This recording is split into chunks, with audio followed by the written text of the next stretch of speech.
This is a 1966 Chevy Corvette Stingray. No, it doesn't have the 427, and no, it's not a split window, but it's our Corvette Stingray. It's got a 327 cubic inch V8 that Chevy said back in '66 made 300 horsepower, though it's probably got a bit less now, and it's got a 4-speed manual. The question is, what does this car look like 50 years later? The 2015 Corvette Stingray is a very different car. It still has a V8, but this one makes 455 horsepower. This particular version, though, isn't the fastest or the most fun Corvette available.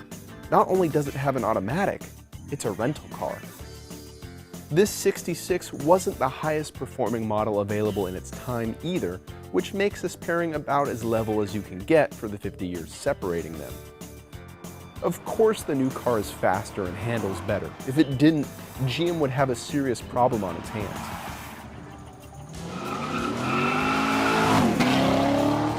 The new Corvette gets to the quarter mile 4 seconds faster.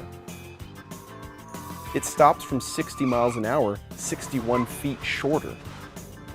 And it generates nearly 0.3 of a G average higher on the skid pad.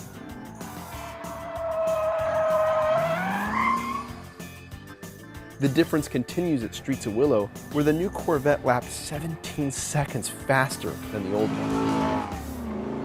The new Corvette. I'm in track mode. I have stability control off, and we are in the 8-speed automatic.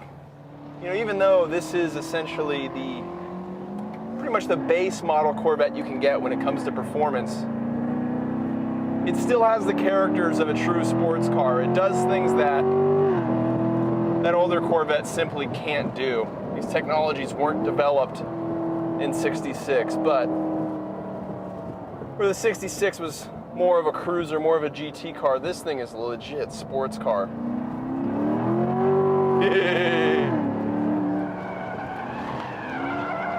What you have is a lot of grip from these Michelin tires. You've got a very communicative steering system. You've got a wonderful V8 soundtrack behind you. You've got all the precision you need to drive fast, even though this particular car, this version of this car, isn't intended for track days.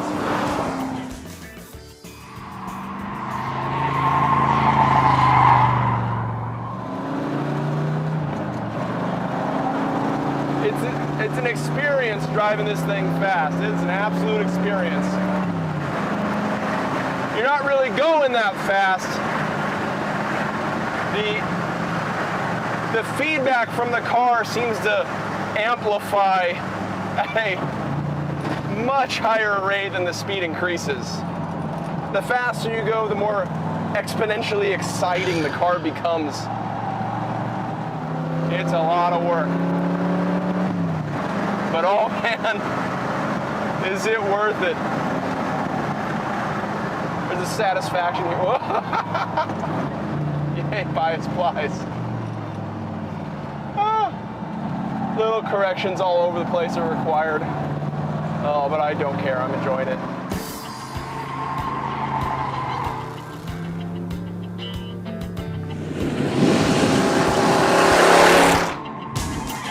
In the past 50 years that have separated this Corvette from the new one, so much has changed that it's almost impossible to find similarities between the cars when you drive them.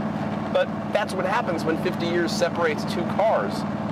And it's cool that this Corvette and the new Corvette exist, because not many cars can claim to have a history like this one does. And we can be thankful for it.